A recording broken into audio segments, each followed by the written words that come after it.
UltraViolet is the new star flex support coming into the scene for the Atlanta Reign, and boy does he have quite the history. 10 championship appearances, 9 titles, and 13 top 3 finishes. The kid is the flex support equivalent of OG, but can he live up to Iris? Let's dive in and find out. UltraViolet got a start playing for the Open Division team Path to Poverty, where he narrowly took second place in a 7-map game to Mirage Sports Electronique, ironically, OG's team. He would later play for 3rd Impact and Montreal Rebellion throughout 2019, and while neither team impressed too much, he set out from the pack as an insanely young talent with a lot of potential, popping off a ton despite the mediocre teams in GOATS meta. He would then join Second Wind. You may know these guys as the team where Vancouver Titans got most of their players from after they dropped Runaway, and this is where UltraViolet really came into his own. He still couldn't keep up with, say, Envy, 3rd Impact, or Doge. They still managed to win a tournament, and almost make a miracle run to finals after playing 11 maps straight. UltraViolet popped off, and while his game mechanics were obviously a massive factor, his leadership qualities have been pointed to as one of the main reasons for the team's success post-Vancouver. Second Wind would end up disbanding after the last tournament, but after an unsuccessful bout with Malibu, he would get a break with Tier 2 Drama Alert Nation, winding up as American Tornado and finally Redbird Esports. This is where he really popped off. UltraViolet and OG were touted as one of the best support duos and contenders as a whole, being considered the best part of the completely dominant contender squad. They rarely died, pumped out a ton of consistent healing, and UltraViolet fragged out.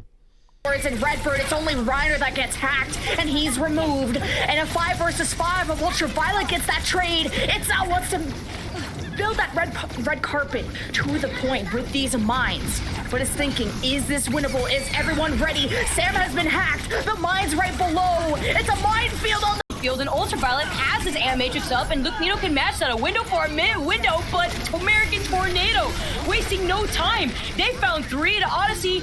Don't have that sustainability necessary to stay on this point. So get this payload to point B. Meanwhile, the Matrix is on the point for American Tornado. They have some ultimates to juggle with. Ice is trying to get into position here. With the rally, Odyssey is going to be able to re-engage. They've deleted the Bob. UltraViolet popping off now, finding Rhino. That's a big pick because they won't have the shield to retreat to. They will only have Vulcan, and the Gravitic Flux is sending Vulcan to the skies. Speedly is going to get that follow-up, and American Tornado are turning up in the last few seconds. Together, they won Open Division, moved on to Contenders, and won 6 titles, had 2 top 3 finishes where they didn't win. Then, after American Tornado, when UltraViolet stayed on Redbird Esports, he continued to frag out, winning 2 more Contenders titles. He's an absolute god, and I feel like he'll have no issue coming to the league and being an above-average flex support, especially since he's back with OG. But the big question here is, how does he compare with Iris? Iris was dominant on the Baptiste, and his other heroes are very good as well. The matchup doesn't seem as good initially, as UltraViolet actually played against Iris and Contenders during his second win days, and ultimately UltraViolet was not able to win against him. But UltraViolet has undeniably leveled up while on American Tornado, and I truly believe he can fill the shoes of Iris. Hell, I say he's already an upgrade on the Zen and Nana. I'm pretty hyped for him to show his stuff. Him and OG will pound as a duo. Thanks for watching, and remember to like and subscribe for more. I upload almost daily Overwatch League content, and I'm trying to hit 100 subs by Season 5, so any subscription helps greatly. Thanks.